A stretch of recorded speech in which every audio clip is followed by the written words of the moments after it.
إن الحمد لله نحمده ونستعينه ونستغفره ونعوذ بالله من شرور أنفسنا ومن سيئات أعمالنا من يهده الله فلا مضل له ومن يضلل فلا هادي له وأشهد أن لا إله إلا الله وحده لا شريك له وأشهد أن سيدنا محمدا عبده ورسوله اللهم صل وسلم على سيدنا محمد وعلى آله وصحبه أجمعين أما بعد فيا معاشر المسلمين رحمكم الله أوصيكم ونفسي بتقوى الله فقد فاز المتقون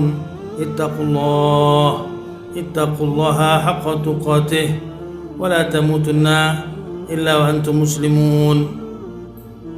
Para hadirin jamaah salat Jumat yang dimuliakan Allah, marilah kita senantiasa meningkatkan ketakwaan kita kepada Allah Subhanahu wa taala dengan selalu menjalankan perintah Allah dan Rasul-Nya dan meninggalkan larangan-larangan Allah dan Rasul-Nya.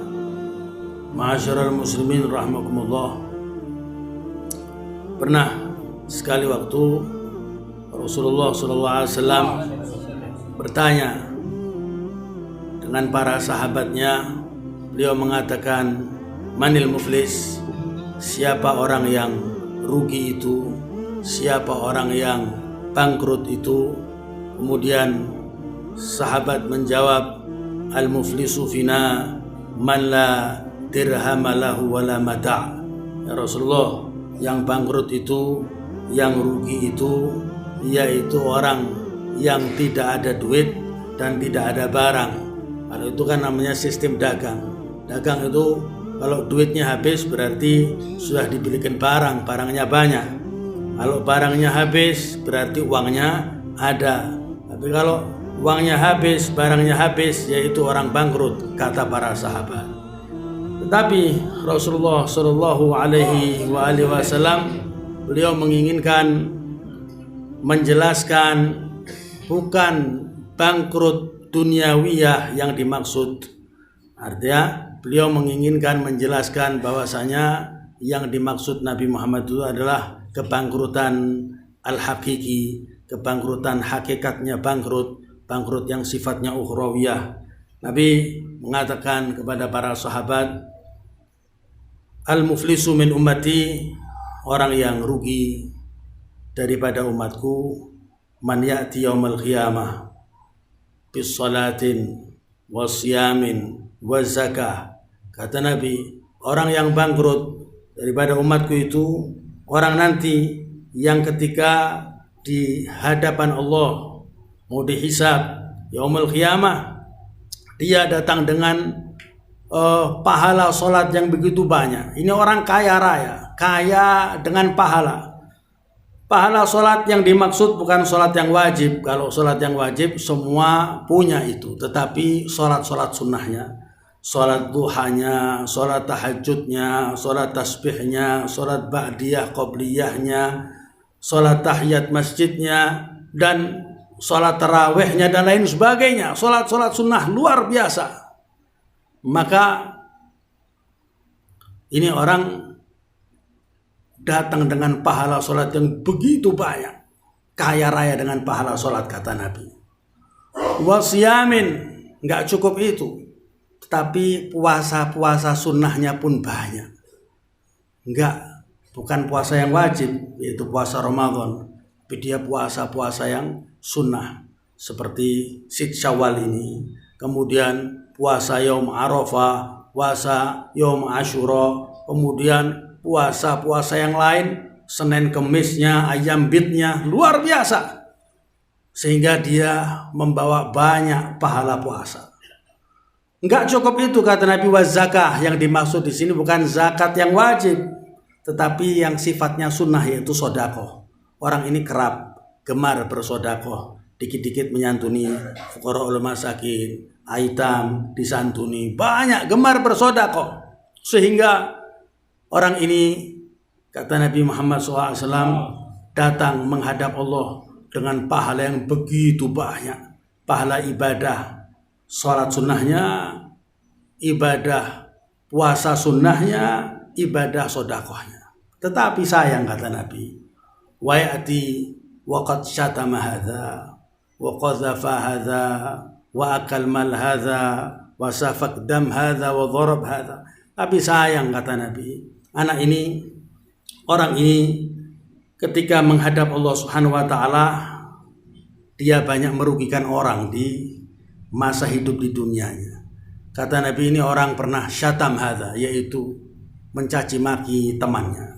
Yang dicaci maki mungkin dulu yang di dunia dia nggak bisa balas karena kalah kekuasaan, mungkin kalah kuat, mungkin kalah segalanya, sehingga dia nggak berani balas. Tetapi nanti di akhirat dia menuntut balas, dia pasti menuntut balas. Kemudian kata Nabi, qadzaf hadza, dia juga menuduh orang. Orang menuduh itu nggak boleh kecuali ada bukti. Kalau ada bukti baru bisa menuduh. Kalau nggak ada bukti nggak boleh menuduh. Ini orang main tuduh, menuduh si A berzina, si C mencuri dan lain sebagainya. Maka orang yang dituduh ketika hidup di dunia dia nggak bisa menuntut balas. Ketika di akhirat dia menuntut balas. Kata Nabi juga nggak menuduh juga, tetapi dia akal mal hadza. Orang ini ketika hidup di dunia banyak merugikan orang, makan hartanya si fulan, merugikan uangnya, atau menipu ketika berdagang, atau korupsi dan lain sebagainya. Orang yang dirugikan ketika di dunia dia tidak berani menuntut balas karena kalah kuat, kalah kekuasaan dan lain sebagainya. Tetapi di akhirat orang-orang itu akan menuntut balas. Kata Nabi, wa dharab hadza, pernah memukul si A, si B, si C, menempeleng. Yang ditempeleng, yang dipukul ketika di dunia nggak berani menuntut balas, lemah, dia takut. Tapi di akhirat dia akan menuntut balas. Sehingga yang menuntut orang ini, yang datang menghadap Allah dengan kekayaan ibadah sholat, ibadah puasa, ibadah zakat, tapi yang nuntut banyak. Sehingga apa yang diberikan, yang dibayarkan orang-orang yang dirugikan dulu ketika hidup di dunia, apakah uangnya dikembalikan? Apakah orang itu disuruh membalas membunuh atau tidak? Tetapi yang dibayarkan adalah pahala sholat yang dia lakukan, pahala puasa yang dia lakukan, pahala sodakoh yang dia lakukan. Sehingga dia yang capek, dia yang puasa sunnah, dia yang sholat sunnah, dia yang bersedekah, yang capek, tetapi yang menikmati pahalanya nanti orang yang dirugikan itu orang lain. Itu yang dibayarkan pahalanya. Ketika semua menuntut dan ini dibayarkan, kata Nabi, fa'a'ta hadza, semua diberi. Ini si A, si B, si C diberi. Kemudian hasanatnya habis. Kata Nabi, fa'in faniyat hasanatuh qabl an yughdha ma'alaih. Kalau sudah hasanatnya habis, pahalanya habis, rugi, sudah nggak punya apa-apa. Kemudian yang nuntut masih ada, yang nuntut masih banyak, yang dibayarkan nggak ada, sudah habis. Apa kata Nabi? Ukhidha min khotoyahum.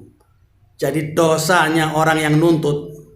Orang yang nuntut dulu mungkin pernah berzina, pernah minum minuman keras, pernah mencuri, pernah judi, pernah macam-macam. Itu dosanya diambil, dikurangi sama Allah, dilimpahkan orang tersebut.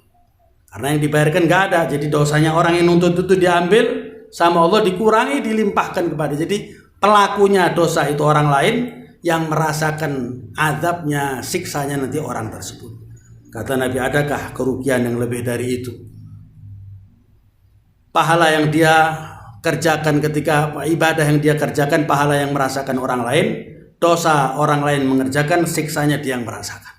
Sehingga kata Nabi, itulah orang yang bangkrut, orang yang rugi nanti di hari kiamat.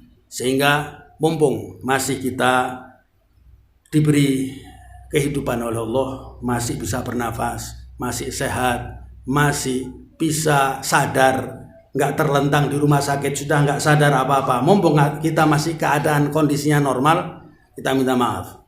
Nah, sekarang ini kan nuansanya masih nuansa lebaran.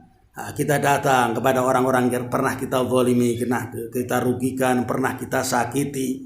Kita minta maaf, kita minta ridho, khususnya orang tua. Hati-hati dengan orang tua. Kita minta ridhonya. Kalau sudah meninggal, ya kita ziarah, kita kirim doa ke kuburnya. Sehingga kita akan sukses nantinya, selamat di dunia dan selamat di akhirat, tidak termasuk orang-orang yang merugi. Inna ahsanal kalam kalamullahil malikil a'lam. Allah subhanahu wa ta'ala yaqulu biqawli yahtadil muhtadun wa idha quri'al qur'anu fastami'u lahu wa ansitu la'alakum turhamun. A'udzu billahi minasyaitonir rajim. Bismillahirrahmanirrahim. Wal 'ashr. Innal insana lafi khusr. Illal ladzina amanu wa 'amilus shalihat wa tawassaw bil haqq wa tawassaw bis sabr. Barakallahu li wa lakum fil Qur'anil karim wa nafa'ani wa iyyakum bima fihi minal ayat wa dzikril hakim wa taqabbala minni wa minkum tilawatahu innahu huwas samiul 'alim. Aqulu qawli hadza wa astaghfirullahal 'azim li wa lakum fastaghfiruhu min kulli dhanb innahu huwal ghafurur rahim. اللهم صل وسلم وزد ونوب وأنعم وتفضل وبارك بجلالك وكمالك على زين عبادك وأشرف عبادك سيدنا ومولانا محمد وعلى آله وصحبه وبارك وسلم ورضي الله تبارك وتعالى عن كل الصحابة أجمعين.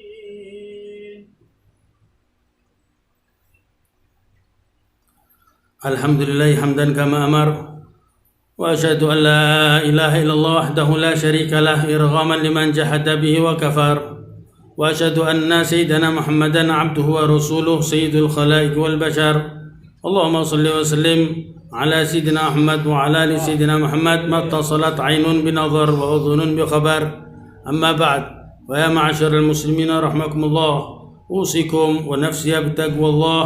اتقوا الله وذروا الفواحش ما ظهر منها وما بطن وحافظوا على الطاعة وحضور الجمعة والجماعة. واعلموا أن الله أمركم بأمر بدأ فيه بنفسه وثنى بالملائكة المسبحة بقدسه، فقال تعالى: ولم يزل قائلا عليما إن الله وملائكته يصلون على النبي يا أيها الذين آمنوا صلوا عليه وسلموا تسليما. اللهم صل وسلم على سيدنا محمد وعلى سيدنا محمد. اللهم وارض عن الخلفاء الراشدين الذين قضوا بالحق وكانوا به يعدلون، سادتنا أبي بكر وعمر وعثمان وعلي، وعن سائر أصحاب نبيك أجمعين والتابعين ومن تابعهم بإحسان إلى يوم الدين. اللهم أعز الإسلام والمسلمين وعلي كلمتك إلى يوم الدين. اللهم انصر من نصر الدين واخذل من خذل المسلمين. اللهم أهلك اليهود والنصارى والكفرة المشركين. اللهم آمنا في دورنا وأصلح ولاة أمورنا، واجعل اللهم ولايتنا في من خاف أمرك وتقاك. اللهم ادفع عنا الغلاء والوباء والربا والزنا والزلازل وسوء الفتن ما ظهر منها وما بطن عن بلدنا هذا خاصة وعن سائر بلاد المسلمين عامة. اللهم اغفر للمسلمين والمسلمات والمؤمنين والمؤمنات الأحياء منهم والأموات برحمتك يا أرحم الراحمين. عباد الله، إن الله يأمر بالعدل والإحسان وإيتاء ذي القربى وينهى عن الفحشاء والمنكر والبغي يعظكم لعلكم تذكرون. فاذكروا الله العظيم الجليل يذكركم واشكروه على نعمه يزدكم واسأله من فضله يعطكم، ولا ذكر الله أكبر.